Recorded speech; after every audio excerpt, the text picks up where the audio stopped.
Clickbait title. No, I think I'm good.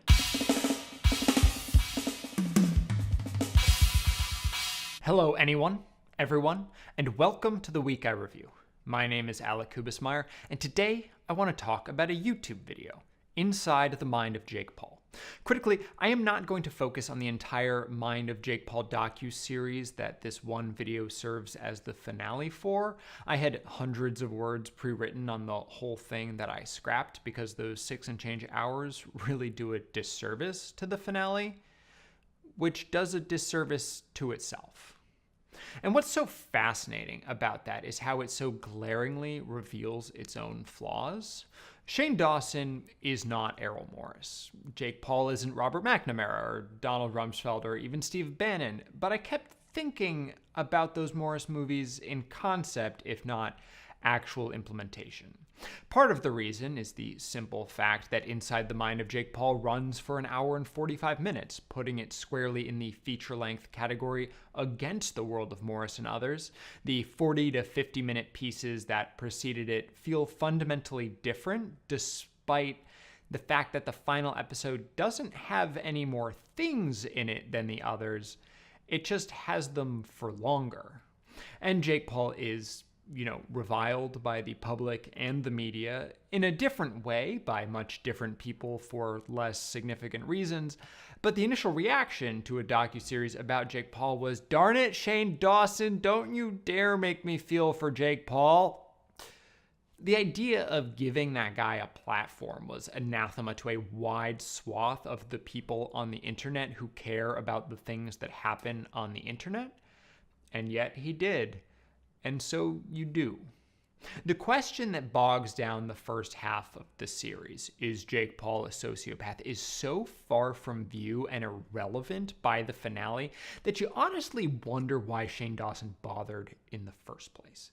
He's not. So the devotion of an entire episode, easily and justifiably the most controversial of the bunch for its problematic use of music and extra footage, it seems like the flailing of a filmmaker who has extensive remnants of an earlier video concept left in place that no one told him shouldn't be there because it undermined the point he would ultimately be trying to make. But it's also a likely result of the way this series was released. It was fascinating to watch in effectively real time as this thing was formed. He continued to edit each episode until the day it released. It is everything that a YouTube series can be that nothing else can. But maybe the decision to form the coherent structure and argument beforehand isn't just the result of archaic distribution systems. Maybe it just results in more cohesive storytelling. The series then is largely a distraction. The very serious conversation between Jake Paul and Shane Dawson that is this final episode focuses on some topics that we've heard from any number of perspectives and others that have not come up at all. A fair amount of it contradicts things that we heard earlier, and there's no attempt to reconcile that. None of it was necessary. Much of it was counterproductive. Inside the Mind of Jake Paul is a fully self-contained document of a 21-year-old millionaire, one who doesn't matter at all, except that he does.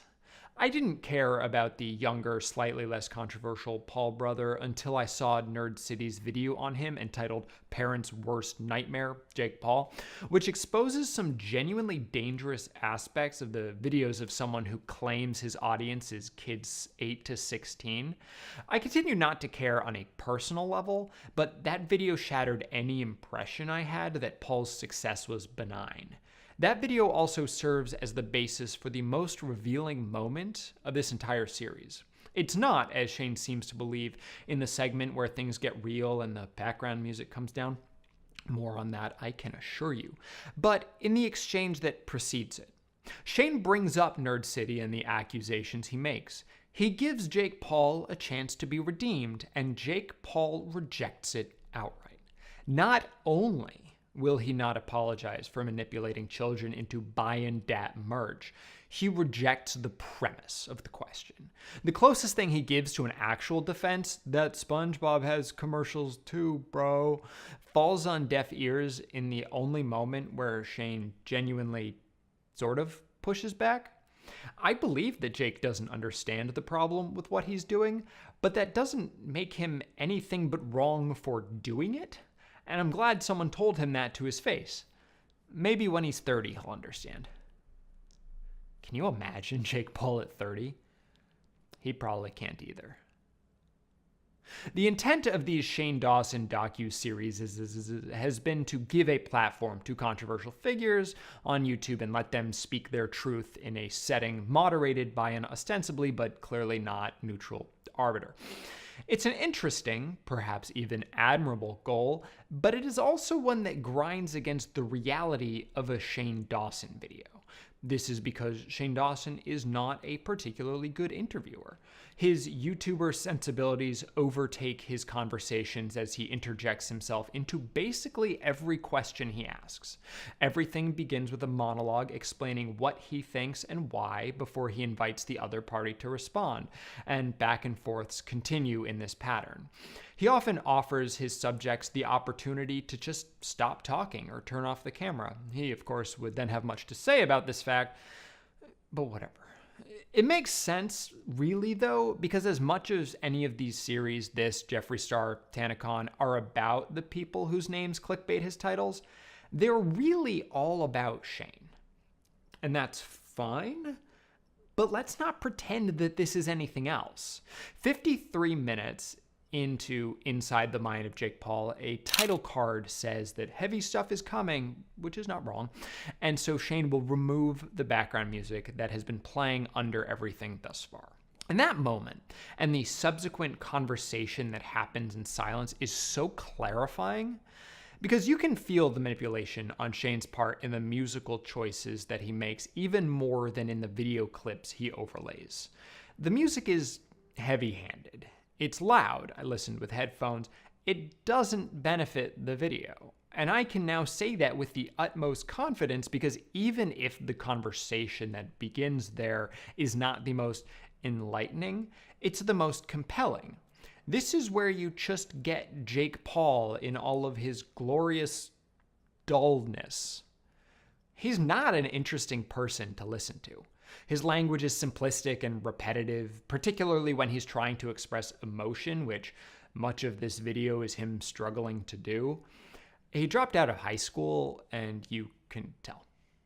But what he is trying to emote about is, I think, genuinely interesting. The story of what brought a kid from Ohio into this bizarre internet fame and the craziness that followed his fame makes for compelling, if often unrelatable, drama. YouTube drama takes a variety of forms, running the gamut from utter nonsense to kind of horrifying. Jake has been caught up in both, and Shane focuses largely on the latter. There appears to be an honest attempt to get him to go deep on it, though it's one constantly interrupted by Shane's need to explain how it all makes him feel. The Mind of Jake Paul, which has over 130 million views and counting across its episodes, is nothing short of a sensation.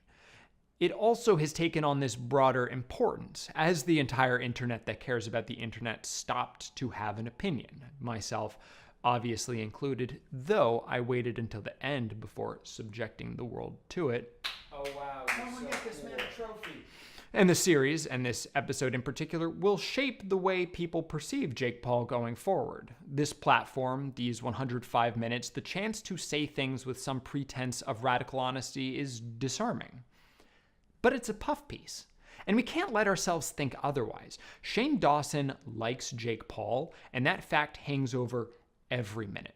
Jake's feet aren't held to any kind of fire. That sole pushback comes in the form of a stern dad talking to, and not a genuine attempt at engaging Jake in his manipulation of children. Despite all that, it wants you to be on Jake's side.